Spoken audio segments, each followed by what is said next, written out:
Alô, nação do Mengão, esse é o Coluna do Fla Play. Chega de like, ajuda muito o nosso canal. Conteúdos exclusivos do Coluna pra você, narrações dos gols, trechos dos programas, opiniões e ampla cobertura. Se liga então, se inscreva, ativa o sininho e vamos juntos, saudações rubro-negras! Trazer aqui alguns dados do episódio, eu acho que o mais marcante do jogo, que foi o pênalti do Pedro, né? Um gol que a bola acabou entrando, uma batida do Pedro, mas ele escorregou.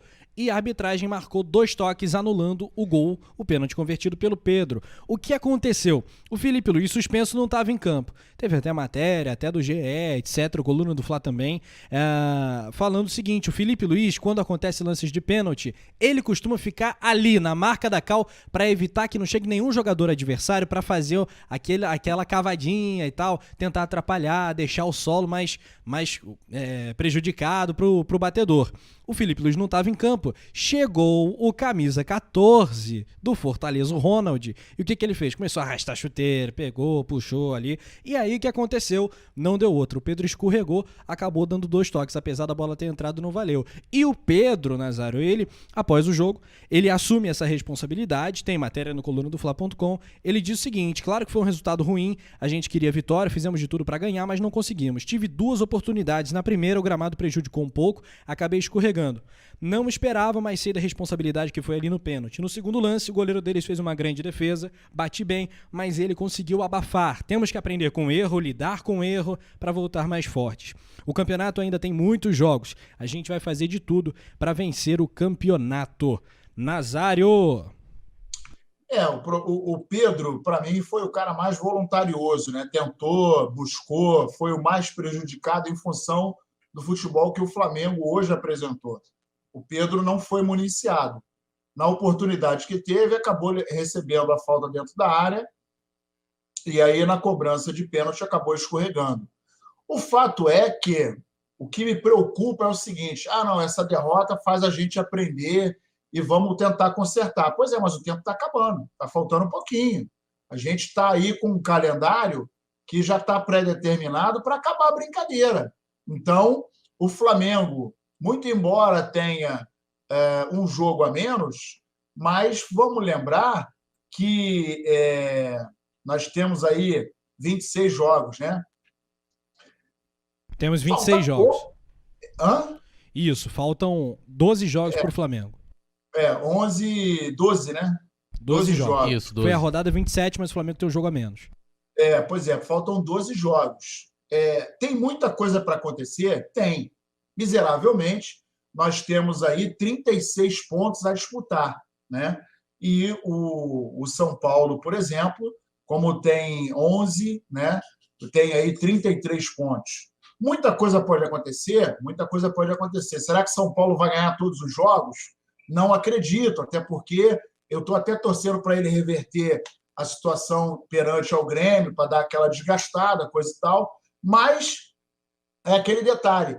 Ele está abrindo, São Paulo está abrindo uma gordura agora, que se ninguém tirar, essa gordura vai fazer bem para ele mais na frente. Esse é que é o problema. O São Paulo está acumulando gordura e nós, e aí eu vou falar de Flamengo, o Flamengo está tropeçando quando não pode. Por que não pode? Porque nós hoje enfrentamos o Fortaleza. O nosso próximo jogo é contra o Fluminense. O outro vai ser contra o Ceará. Depois, o Goiás. E aí, Goiás está muito desesperado. O Ceará não está diferente. Depois tem o Palmeiras. Depois tem o Atlético Paranaense, que a gente não sabe o que vai acontecer daqui para o momento que a gente enfrentar. Então, a coisa está afunilando de uma maneira e o Flamengo não tem gordura.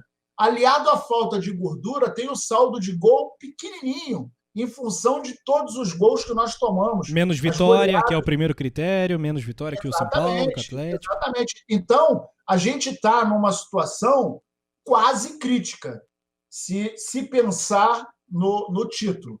A situação do Flamengo é quase crítica. Por que ainda não é crítica? Porque ainda tem uma estrada pela frente. Mas, se nessa estrada pela frente, coisa que eu não acredito, o São Paulo não tropeçar que eu digo não perder. Porque se ele empata aí mais uns 2, 3 jogos, e aí ganha mais 1, ganha mais 2 e tal, fica difícil de tirar essa diferença. A gente tem que torcer, literalmente, para o São Paulo tropeçar.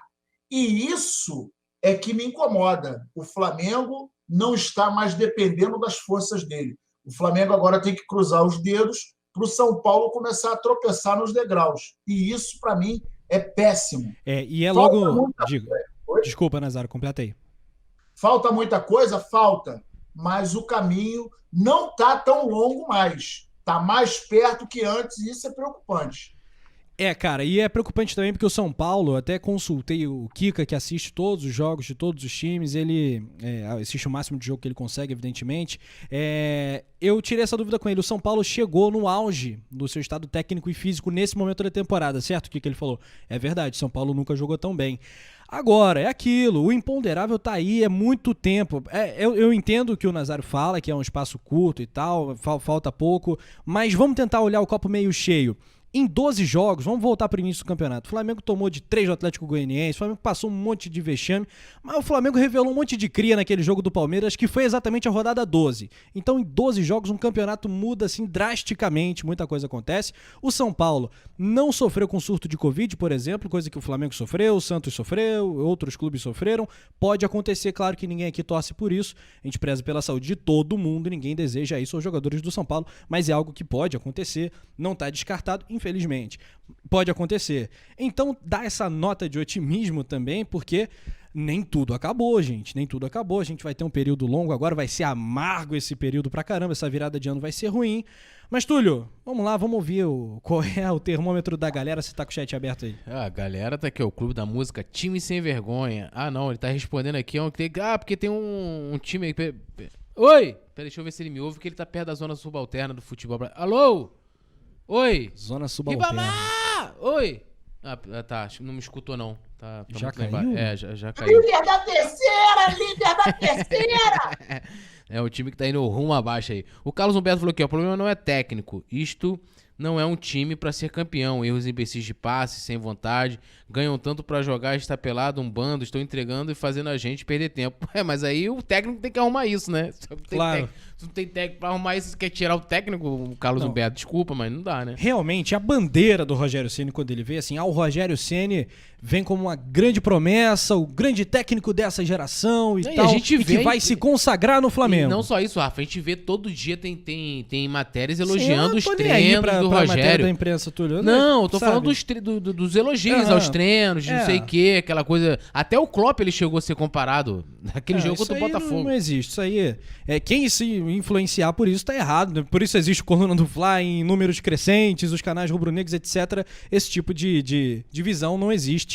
Mas de fato, né, Nazário, houve essa bandeira, o Rogério Ceni traz um novo, um técnico que olha pra frente, futebol agressivo, ofensivo, a era JJ vai voltar. O futebol do outro patamar. Mas o Rogério Ceni traz escolhas super conservadoras, substituições burras, é o Everton Ribeiro que não sai, é uma substituição errada. Não tem nada de arrojado, né, nas mudanças do Rogério Ceni, os treinos elogiados no campo também. A gente não vê nada demais, o Flamengo tem tempo para treinar, parece que volta mais cansado. O que aconteceu? A rabanada no Natal, foi a ceia de Natal. Por que o Flamengo entrou tão xoxo no jogo de hoje, Nazário? Exatamente. A gente tem... o que acontece? O ser humano é engraçado que, por exemplo, quando... infelizmente, às vezes, a gente não consegue dar o braço a torcer para as qualidades daqueles que você não gosta, né? Então, por exemplo, isso acontece muito com a torcida brasileira. Eu já vi, o Túlio deve lembrar, o Júnior Capacete, numa oportunidade, ele foi técnico do Flamengo e ele foi chamado de burro dentro de campo, ele como técnico. E aí não consigo absorver essa ideia de que o Júnior Capacete seja um burro, assim como o Zico. O Zico falou que jamais ficaria à frente do Flamengo porque ele não consegue imaginar a torcida do Flamengo, que já o chamou de rei, né? Chamá-lo de burro, de repente, num momento de derrota. E isso acaba atrapalhando um pouco essa relação. E aí não vamos falar de relação, vamos falar das questões que a torcida critica. E aí, a gente, quando viu a saída do Domi e a entrada do Rogério, teve gente falando, elogiando, até o Túlio agora citou Não, eu estou vendo uma evolução no time. E aí, quando você pega e analisa friamente, qual a evolução? Tirar o Felipe Luiz, botar o René, tira o René e bota o João, tira o lateral direito e aí, às vezes, pega o René e coloca. Isso é uma evolução? Não consigo entender. É ver os dois meias jogando mal pra cacete. E aí você tira o Arrascaeta, quando nesse jogo, por exemplo, o Arrascaeta estava jogando um pouco melhor, estava criando um pouquinho mais que o Everton Ribeiro, e aí tira o Arrascaeta e coloca o Vitinho. Não consigo ver essa evolução. E aí, quando você está diante... Isso acontece muito no futebol, né? Lamentavelmente, já há anos, desde que futebol é futebol, o time anda mal. Qual é a solução da diretoria? Vamos tirar o treinador e vamos colocar outro. Parece que, com a saída do treinador, aquela má fase, toda aquele mal olhado, aquela zica e tal, vai embora com o treinador antigo, e aí vem um novo treinador. Não, agora nós estamos vislumbrando título, etc, etc, etc. É sempre assim. Não vai muito longe. Vamos olhar para os times que estão lá embaixo na tabela, que trocaram de time, a crise continua, os times continuam perdendo e nada muda. E aí a gente viu, diante da chegada do Domi, o Domi, aí a comparação com o JJ. O JJ fez, aconteceu, esse Domi é um merda, não pode, é horroroso, ele é auxiliar. Aí vem o Rogério. Não, o Rogério está melhor, estou vendo uma evolução. E não tem evolução. Se você parar para olhar, o time vem cambaleando desde a época pós-JJ. E cambaleou com ele também. Vamos lembrar que cambaleou com ele esse ano. A gente lembra disso. Campeonato Carioca. A gente veio cambaleando, quase perde o Campeonato Carioca. Só que o Campeonato Carioca, para mim, não é parâmetro. E aí começou o Brasileiro, começou a Copa do Brasil, começou a Libertadores... E, lamentavelmente, a gente começou a ver o Flamengo desmilinguir no meio do caminho, por falta de tudo um pouquinho. Vontade, garra, velocidade, organização, planejamento. E aí, claro, a pandemia prejudicou, mas a pandemia está aí para todo mundo. Não foi só o Flamengo que sofreu os efeitos da pandemia. Todo o mundo sofreu os efeitos da pandemia. E aí, uma pergunta que você fez há pouco, Penido, em que você falou, caramba, qual é a solução para dar um ânimo nesse time? Eu sugiro que o elenco leia o livro do Bernardinho, Transformando Suor em Ouro, porque a vontade não basta para ninguém ganhar absolutamente nada. Tem que estar preparado. E o Flamengo não está preparado. O Flamengo, hoje, demonstrou que, no mínimo, poderia estar aplicando raça em campo, mordendo, caindo, dando carrinho, dá porrada, meu irmão, qualquer coisa, mas corre. Pode perder faz parte do jogo, mas perde jogando. Vou te falar que se o Flamengo perde o jogo para o Bahia, a gente não ia ficar tão revoltado quanto o empate de hoje. O empate de hoje está doendo mais do que se fosse uma derrota contra o Bahia naquelas circunstâncias. O Flamengo jogou na garra, na raça, na camisa. E hoje a gente parecia que estava vendo um time sem camisa dentro de campo. Um time jogando um peladão de final de ano, solteiro contra casado. Um time sem aplicação, desorganizado, sem velocidade e, de novo, diante do poderosíssimo Fortaleza. Isso é que mais me assusta. Pois é, cara, mas apesar de realmente eu concordo com você que hoje em dia o Carioca não vale nada praticamente. O Flamengo enfrentou, até o Fluminense fez uns jogos duros na final da Taça Rio, do campeonato também, mas é aquilo, Túlio, a partir do momento que a torcida não se fez mais presente no estádio, aqueles jogos contra a Portuguesa, contra, enfim, Volta Redonda, Bangu, o Flamengo caiu já com Jesus. Isso não pode ser ignorado. Eu sei que é um recorte muito pequeno, foram poucos jogos sem torcida, mas ali o Flamengo já caiu absurdamente. Eu sei que esse é um pormenor, mas é bom a gente também não esquecer disso, porque o Flamengo já vinha jogando mal com o JJ. O que a gente talvez poderia recortar dessa questão da atuação da equipe com o JJ seria talvez o último jogo antes de paralisar, que foi o jogo contra a Portuguesa, se eu não me engano. Sim, um 2-1 que o Flamengo não mereceu ganhar da Flamengo Portuguesa. Jogou mal. Quando muito o Flamengo retornou, eu já falei isso aqui várias vezes, o planejamento do retorno do Flamengo não foi bem feito. Né, os treinamentos tinha que ter distanciamento social no treinamento.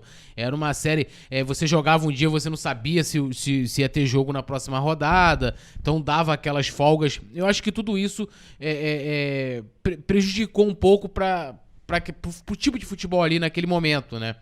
Mas a gente vai vendo hoje o time que depois entrou o calendário normal, você vai ter Brasileiro, vai ter Copa do Brasil, vai ter Libertadores e tal, etc, né, treinamento, né, em período normal, todos os dias, né, período normal, o Rogério dá 2 horas de treino, todos os dias, né, você já tendo o calendário definido, ajuda, né, mas eu acho que ali com o JJ e também em boa parte com o Domi, era muito da questão da parte física, né? O Flamengo, você vê que conforme a gente foi conseguindo fazer jogos e sequência, o Flamengo foi melhorando. Você pega, o Bruno Henrique, a gente, sei lá, 3 meses atrás, o Bruno Henrique tá apagado. Mas será que não tem um elemento psicológico também? A desmotivação, aquela coisa que se... Sabe quando desliga? O Domi amava, todo coletivo ele usava essa analogia. Não é ligar e acender a luz, o futebol e tal, é uma sequência. Eu acho que o Flamengo apagou, foi ali, cara. Rafa, o Flamengo com o Domi ficou 12 jogos sem perder. Né? Teve até alguns jogos em que o time foi bem, teve boas atuações, chegou a golear. Tem uns pormenores de que a vitória, mas o time do Corinthians era inferior. O Fortaleza é inferior que o Flamengo, muito inferior. Né? E a gente empatou em 0-0. Essa questão da parte, vamos dizer assim, mental do jogador, psicológica, a gente também, né, a direção acha que não é tão importante isso, não é uma prioridade, né? Eu também acho que o futebol, né, principalmente um trabalho, você tá ali na temporada, você cria um planejamento, você vai fazer esse planejamento e tá ali ligado o tempo inteiro, né?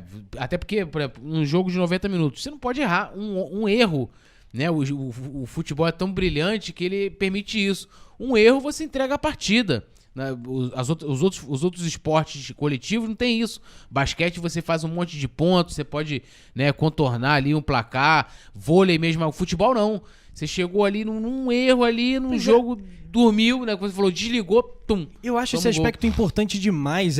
Pensa no Wi-Fi como analogia. Tem lá os 3 pontinhos do Wi-Fi. O Flamengo tava lá ligadão no Wi-Fi, torcida motivando, técnico com moral, time mega estrelado ali, estelar, jogadores contratados, cheio de expectativa em cima de novos títulos, novas taças. A partir do momento que a torcida saiu, o JJ ficou pra sair também. O Flamengo perdeu ali uns 2 pontinhos do Wi-Fi. Teve determinados momentos que apagou tudo, né? Nas enfim, que depois vieram. Muito complicado, né? Mas aí, Rafa, tipo, assim, aí é aquilo que eu falo. Eu lembro até que a gente chegou a ter um pouco desse debate naquele... Eu acho que foi naquela derrota pro Atlético de 4-0. De que, assim, porra, você imagina... Beleza que você teve os percalços, o Jesus foi embora, né? Você tá jogando sem torcida, mas tá todo mundo jogando sem torcida. Mas, por exemplo, o São Paulo mega pressionado, não ganha nada há muito tempo, a torcida vai pro Morumbi pra pressionar. Sim, mas com aí... raiva. Não, mas aí... O cara perde uma bola, mas aí vão botar aí sai aí, tudo do trilho, mas aí entendeu? esse ano estaria indo pra apoiar, com certeza. Assim como em 2009 o Flamengo também era pressionado, a gente tinha aquela faixa ali, era brasileira, Eu vi muito São Paulino com essa dúvida, cara. Se o São Paulo com a torcida no Morumbi... Ele teria esse rendimento. Não, mas ele tem que ver se a torcida vai, confiança. né? Que eles também não só vão na boa também. Tem isso também, né? Eles agora estariam indo, né? Tá líder e tal, estaria indo. É evidente que a ausência da torcida pesa pra todo mundo, mas eu acho que teve um peso triplo. Sim, mas aí no Flamengo, porque no Flamengo teve o seguinte, na minha avaliação, se você tá identificando ali, seja com o Domi ou até com o próprio Rogério, de que houve uma queda nessa questão no aspecto de vontade, ou de estar... anímico. Né, ou de estar ligado, de estar naquela gana de continuar vencendo, né, os campeonatos, jogando em alto nível, inclusive, aí parte da direção buscar uma ajuda mais especializada. Porque nem todo técnico, e eu não vejo o Rogério assim, até porque você pouco vê o Rogério interagindo com os jogadores durante a partida, né? Uma coisinha ou outra ali, às vezes quando a bola para ali, mas você não vê quando tá em movimento o Rogério posicionando os jogadores, orientando, né? Ele é muito na dele, né? Quando o jogo para, que ele tá ali, vai ver se a grama tá muito, sei lá, tá muito verde ou tá, não sei, né? Uma coisa eu falo, quando você toca nesse assunto de que, de repente, o Flamengo sentiu muita falta, né, da torcida, ainda assim, o Flamengo ele tem mais qualidade que os outros times, porque, Sem dúvida. tecnicamente, o time do Flamengo, cara, é monstruoso. A gente tem nas duas laterais dois caras que são absolutamente experimentados. No meio-campo, a gente tem um cara que o Jesus transformou e tem outro que chegou da Europa, ele nem desarrumou a mala e tomou conta do time no meio-campo. A gente tem dois armadores que um foi 3 vezes eleito o melhor jogador do futebol brasileiro e o outro que é da seleção do país do cara. O cara é gringo. Então, lá na terra dele, ele joga na seleção, é um cara brilhante. Você tem o Rodrigo Caio, que se transformou no Flamengo, muito qualificado, muito técnico, muito proativo. A gente tem na frente o Gabigol e o Pedro, mais o Bruno Henrique, 2 foram destaques no ano passado e o outro se destacou esse ano. Então, assim, ainda que um dos sinais do Wi-Fi esteja apagado por conta da ausência da torcida sentada na arquibancada, a gente tem um time absolutamente técnico e, na minha opinião, no papel, o melhor técnico, o melhor time do Brasil. Então, não deveria, claro que sente um baque, ok, concordo, mas não a ponto de comprometer o rendimento do time da maneira que a gente está vendo. O Flamengo hoje vive algum problema muito mais além, muito mais sério, de um vulto muito maior que a gente imagina, e aí eu não acredito isso apenas a ausência da torcida. Tem algo por trás disso que está longe do nosso alcance, né? Que está além do nosso alcance. Porque a qualidade do time do Flamengo, cara, é monstruosa. Os caras, quando entram em campo com vontade de jogar, não tem como segurar. A gente viu o depoimento, embora tenha sido um time de quase expressão nenhuma no Campeonato Carioca, e que o cara, pô, meu irmão, os caras estavam falando 1, 2, casinha, não sei o quê. Então, qualquer time fica tonto com o que o Flamengo proporciona a envolver o time adversário. É claro que isso serviu de estudo para esse ano. Os times entraram mais ligados, mais fechados, mas ainda assim o Flamengo tem qualidade, tem velocidade e tem técnica para quebrar esses ferrolhos. E a apatia do time está muito além disso, e eu não sei o quê.